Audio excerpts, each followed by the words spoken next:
Have you ever thought about venturing into the broadcast industry and how you can make it in the broadcast industry? In fact, how do you even start for those of us that love broadcasting?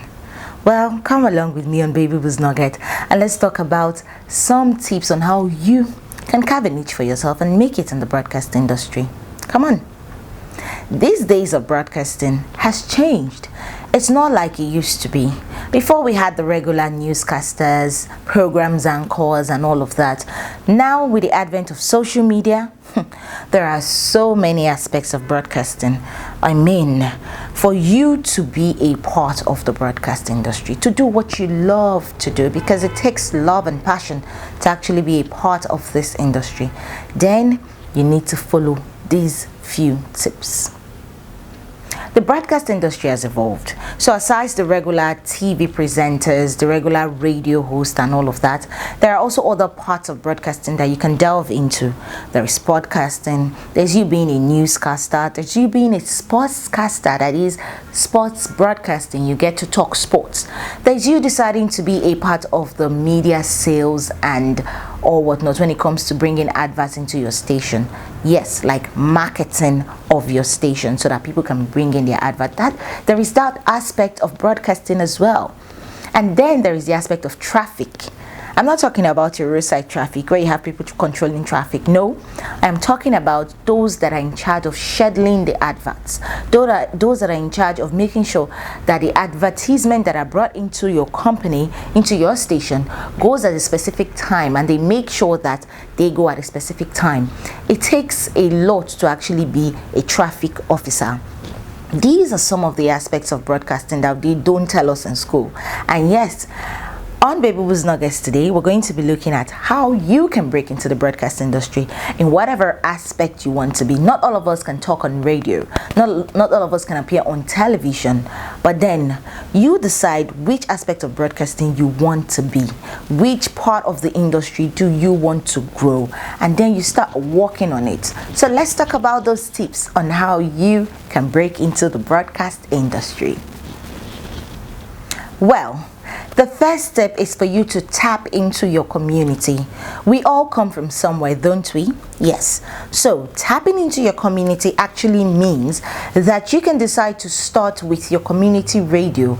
You could decide to start, for instance, if you're a student, you could decide to start with your school radio. Most higher institutions in Nigeria and in some other parts of the world have got school radio. Yeah, so you can start with your school radio station, learn a few things from there, and then you progress so that when you enter into the job market, it will not be looking like rocket science to you. You already know these things because you have learned them whilst you were gathering your experience as a broadcaster in school. Now, let me tell you something. I actually started broadcasting when I was in my year 1. Yes, in my 100 level at the university. That was when I started broadcasting. There was a call for people to come for auditions, and I went for the auditions and I got in, and it was from those experiences I gathered whilst working at the school radio station that was what really helped me when I now ventured into the broadcast industry after NYSC. And luckily for me, I was posted to a radio station too during NYSC, so I picked up a few tips as well. So tap into your radio station in your community. It could be your school radio station, it could be a hospital radio station, it could be the community radio station. You see that radio station every day, but you take it for granted. Tap into that community. That should be your starting point. Gain your experience. Experience cannot be bought, it can only be gained. And in the broadcast industry, one thing that will help you stand out is your experience. How do you get this experience? You don't get this experience by sitting at home. No, you get this experience by either you interning for something, even doing volunteer work in a radio station or in a television station. But then start from somewhere. Sometimes we want them to pay us, but do you know that the experience you get cannot be bought? Do you know that? So why not tap into your community radio station? So while you're tapping into your community radio, because you know that those skills cannot be bought, you can only gain them on the job, that will help you to apply for those bigger radio stations when you're done with school or done whatever that is keeping you for not applying to your main job. Another thing is for you to acquire transferable skills. Now, what are transferable skills? Transferable skills are skills that you could use at any time. Do you know that it's not everybody that studied mass communication or something that's got to do with communication that are actually in the broadcast industry? Do you know that? There are some people that studied maybe marine biology, computer science, but they are broadcasters today. They're doing very well in the broadcast industry. That is because they have decided it's a passion for them. Broadcasting is not just about studying it. It's also a passion. I'm not saying that you shouldn't go to school to study broadcasting. I am only saying that even without your degree in broadcasting, you could have a degree in some other course, but then you're a very good broadcaster. So have transferable skills like you being a DJ. Yes, you could DJ, that's one transferable skill. You could also do audio and video editing. That's another transferable skill, and that skill can take you places. We have a lot of audio and video editors doing very well for themselves these days. You can also be a news editor. You can also be a reporter. These are skills that cannot be bought in the market. These are transferable skills. So it's either you're appearing on air as a media personality, or you're working in the background, but then you are part of the oil that runs the engine of the broadcast industry. Do you know we also have engineers in the broadcast industry, and those engineers make sure that all of the equipment are working well. I know somebody who goes from one station to the other, making sure that all of their equipment are working well. They even consult him.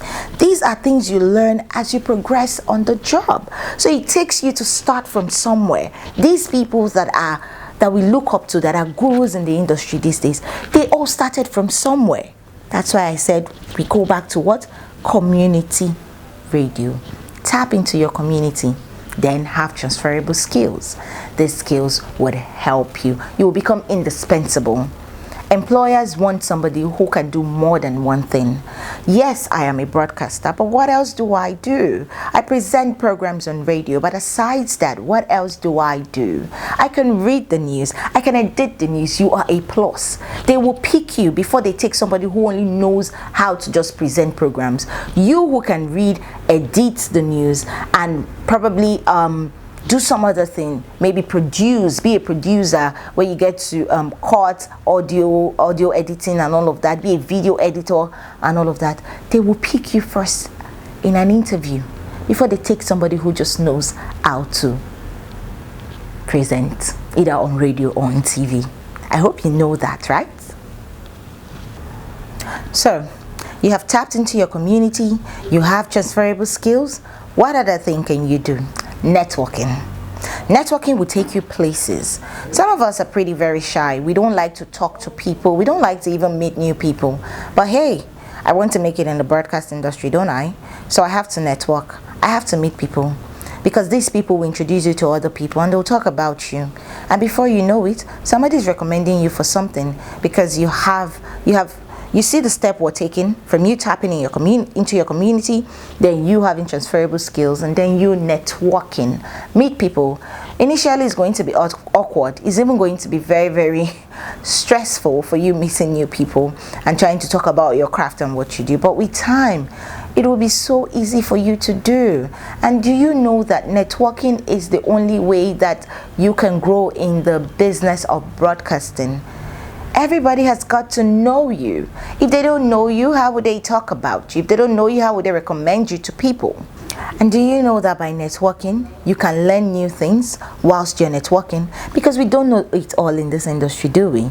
We don't know it all in this industry. But because you have met people that have been in this industry for quite a while, they will teach you a thing or two, and they will help you progress they will help you make a headway in this industry. Yes. All right, so how do we break into this industry, which is the fourth one? The fourth tip on how you can break into the broadcast industry is for you not to be afraid to start small.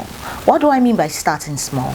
I mean start from the smaller radio and TV stations before you now start thinking of the big ones. We know the big ones that we have in our minds, right? We know those big broadcast stations that we want to work with. Yes, those ones are there. But why not start with the smaller ones first? You start small and then you go big. That's how it is.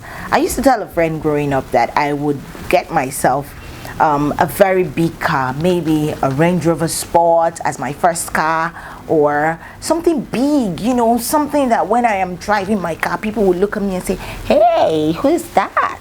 I always tell my friend that, and my friend will say, no, he's going to start with a small car, like a Golf. You know why? Because when he decides from a Golf, he will start to grow and start using bigger cars. That's what he says all the time. I see logic in what he says, and that's why I'm applying it here right now. So start small with the smaller radio stations. Don't just look at those big guys. Yes, they made a name for themselves and all of that. Start with the smaller radio stations, and then you start to climb the ladder to the top. It doesn't work for everybody. It's not a law that says that you should start small and go big. No, some people start big and they remain big. But you can start from the smaller radio stations, and then you start to go big. Look at some of those broadcasters you admire and check out their journey. They started from probably the smaller ones before they went big. So you too, you can start from there. You can start from the smallest ones before you go to the bigger one. Remember, we're talking about you as a newbie in the industry. So you're new. You need a stepping stone to get you to the top, right? The small stations are there for you. Besides, you don't know where you might end up at the end of the day. Yes, you might start with the small ones, but before you know it, you are at the top. I'm not going to mention the name of those big ones, neither am I going to mention the name of those small ones, but you know exactly what you're aiming for, and you know where you want to be. So because you're a newbie in the industry, why don't you start with the smaller rural stations, those rural community radios or television stations, and before you know it, you're heading to the top. People start to talk about you, and then you're there at that dream big station that you've always talked about, or you always wanted to be part of. And finally, don't focus on just one broadcasting role. There are so many roles in broadcasting that you can do. Remember, I've talked about traffic officers. Do you know it takes a whole lot to be a traffic officer? Your concentration, learning the different softwares when it comes to scheduling adverts. So don't just focus your skill set on wanting to talk on radio and appear on television. Yes, there are other things that you can do to make the broadcast house what it is, to make your broadcast house stand. So in as much as you want to be on TV and be on radio, and you want people to hear your voice, and you want people to talk about you and see you, there are other things you can do on radio. And it's always very important that you have just more than one skill set. I can talk on radio, I can present so well, but I can also edit the news. I can also write news stories. I can produce, I can edit videos, I can edit audios. It will make you indispensable when you land your dream job. I hope that with these few tips that we have shared today, you're going to get where you want to get to in the broadcast industry. Like I said, I picked up some of these tips as I have progressed in the industry, and I'm sure that they would help you to get to where you want to be. It's Baby Boost Nuggets. Tell your friend about this channel and subscribe. Thank you. I'm off to work.